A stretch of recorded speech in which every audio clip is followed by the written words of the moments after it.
Hey everybody, this is Brandon with AB Squared Imagery, ab2imagery.com, and we decided we're going to start doing some tutorials, tutorial videos. So check this one out. Let us know what you think, comments, suggestions, of course, and hope you enjoy it. This is going to be a simple one to get started with, but I think it's an important one about portraits, especially women's portraits, and making sure that you have flattering and nice skin complexion and skin tones with your post-processing. So I was going through my images and I found this one, which I like, of our lovely bride here. And but it's not the most flattering of angles, and it's definitely not the most flattering of light, because it brings out every single tiny little imperfection in her skin. And it's really not her skin. Everybody has these imperfections. It's really the lighting that is not very flattering. So since I wasn't able to control the lighting as well as I would like here in the actual shoot, I can do it in post-processing, and that's what we're going to be talking about. So I'm going to work with two things. One, making sure to bring the exposure up, because this is kind of a dark image, but also helping to correct some of this skin tone issue that I'm having because of the lighting. So let's go ahead and open up the RAW. And the first thing I'm going to do, as I said, is kick up the exposure. So my exposure control is here, so let's bring up the exposure. And what that's going to do, if I take a look at my histogram, so from the beginning it's skewed to the left, so I know it's kind of underexposed. I don't have any clipped values on the right here, so I'm just going to bring it up. I can see I can start to clip a little. If I hold Alt and drag this over, and this is Adobe Camera Raw, if I hold Alt and drag it over, I can see what areas are starting to clip. And the only things that are clipping are the sky there, and I really don't care about that. So there we go. Brought it up enough so that my histogram is kind of this bell shape, and it's uniformly in the middle, which is great. So that looks much better already. One thing, let's take a representative splotch here. So we could take a look at this, and we could see before it was kind of more apparent. When I increase the exposure, that's one quick way of reducing the apparentness of these splotchy areas, and we'll see some much stronger ways of doing that in a second. The next thing I'm going to do, this was shot in shadow, so you can see there are trees above and everything, so it's not as warm as I would have liked. So I'm going to warm this up a little bit. Just kick up the color temperature till it's pleasing to me, and I think that's okay. Maybe a little less. Okay, so the next thing, fill light. Fill light is going to be very important for women's portraits. I tend to use it a lot. I use it sparingly, but I use it almost always with women's portraits. What fill light does is it increases the lightness of dark areas and leaves the light areas alone. So let's see what happens if we push this all the way up. So you push this all the way up, the whole image starts to lose contrast because you're bringing light into areas that are dark. And what that does is it takes away some of those maybe tiny fine wrinkles, or where you have skin pores that are popping through. It fills those in, which is great. Obviously you don't want to go crazy with it like this, making it unnatural, but it can add a subtle amount of smoothness to those skin tones. So usually I kick it up a little bit. And with fill light, since you're reducing the contrast by increasing the lightness of the dark areas, you always want to kick up the global contrast a little bit to compensate for that. So there we go. Next step, I'm going to leave the blacks alone for now.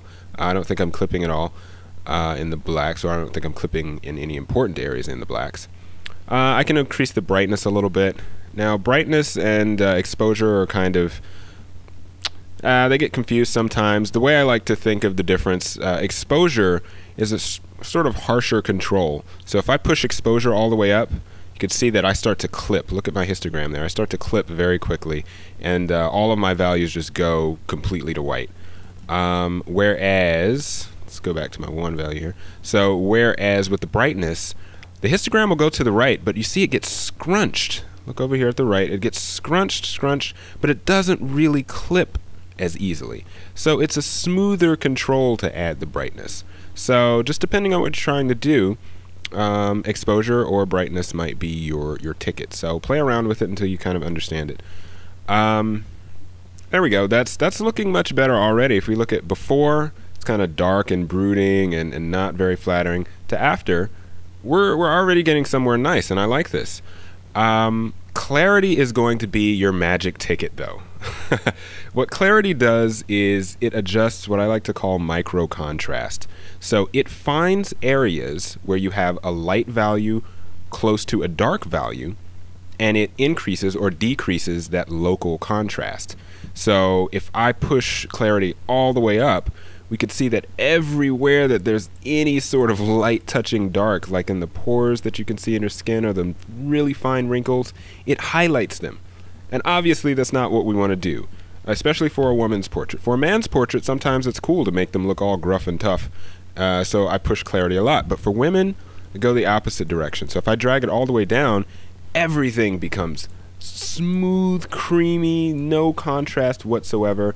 Obviously it looks fake, but you definitely want to go towards this direction as opposed to the other direction. So I'm going to drop the clarity slightly, not too much. And if I want, I can go in and reduce clarity locally. So already this is looking pretty good to me. The next thing that I want to do, especially when I have a lighting situation that I didn't necessarily like, I like to kind of cheat and go black and white. I call it cheating, but you know, it's also an artistic choice. But here, I'm going to use it in order to control the skin tone. So let's see how I can do that. Let's click on Convert Grayscale here, and click on Default, because I don't want Photoshop or Adobe Camera Raw choosing what it thinks is right. I want to choose what's right. And so here we go. We can immediately see. Let's go back to our little representative spot. You can immediately see that that spot is getting very hard to find with all of the adjustments that we've made, meaning her skin tone is getting more and more smooth in a natural way. Now, the last thing I'm going to do to directly affect it is push up the oranges. So skin tones, whether you're black or white or whatever, your skin tones are usually going to be red, orange, or yellow. And what these controls do is they adjust the amount of that color that goes into creating this black and white histogram. So you had a bunch of histograms before, you can see it there, and they all get combined in some way to go to grayscale. And I'm just changing the ratio at which they were combined. So I'm going to put more orange, and what that does, let's take orange out for example. Look at that. Skin tones look terrible. Complexion goes down because you're taking away some of the orange, and it's not, you're actually increasing the contrast in the skin. If we go the other direction, you decrease the contrast, and I'm just going to pump it up just a little bit, and oh, so smooth, so creamy, it's beautiful. Alright, so you play with it until you get what you want, and let's take a look. Oh, very nice. Maybe a little overboard. Let's come back, come back. Alright, so there we go. We have a much more flattering image here. A couple of things I'm going to do to go ahead and finish this off. First of all, in black and white, you want to push the contrast, right? You've lost some of the contrast cues that you had with color, and so you push up the contrast, and you get a much more striking image. Oh, yes, very nice. With my blacks now, I can look at, I see a deficit here in black, so I can crush those blacks. Oh, very nice, very nice. Not too much, but nice. All right. Now, the other thing that I said that I was going to play with, other than the skin complexion, is just the overall exposure of the image. And we can see that in her face, there's like a shadow across it that's not very light. And also, I forgot to mention that this photo, we can look and see that the focal point is actually the ring. It's not her face. So the ring is in focus, and some of the bouquet is in focus, but her face is out of focus. So that's fine, because that's what I was going for in the shot. But we still don't want the face to be in complete shadow. We want to highlight it a little bit. So I'm going to use my spot adjustment brush, take it, and let's kick up her exposure just a little bit. Right, so right now I have it set at, let's say, 1/4 of a stop. And there we go. So 1/4 of a stop brighter on just her face. And her eyes, she has beautiful eyes, but we can't see them because they're in shadow. So I'm going to add a second mask, a second little adjustment mask right on her eyes. Oh, there you go. That pops. That is wonderful. So I'm going to bring that down a little. Don't want to go crazy. So a little over 1/2 a stop.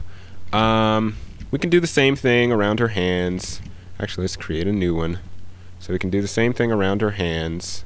So I draw that in, and then I come back and adjust it. There we go. So slightly brighter on her hands and the ring, so it brings some attention to that.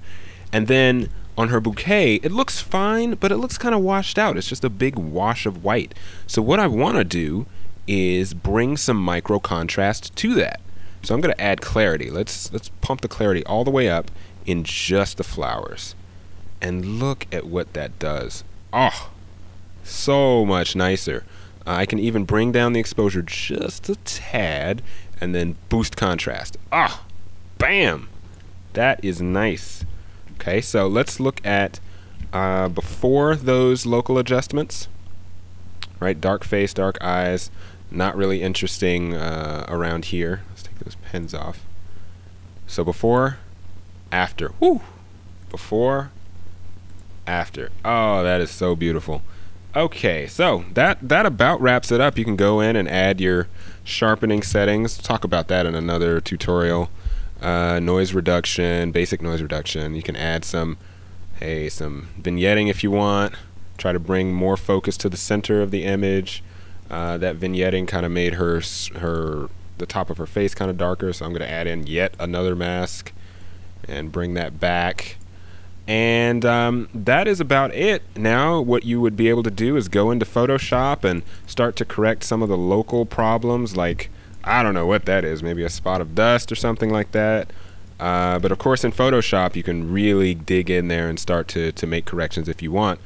But for me, this image is ready to go. Hope you enjoyed it. Give us comments, suggestions, and we'll see you next time.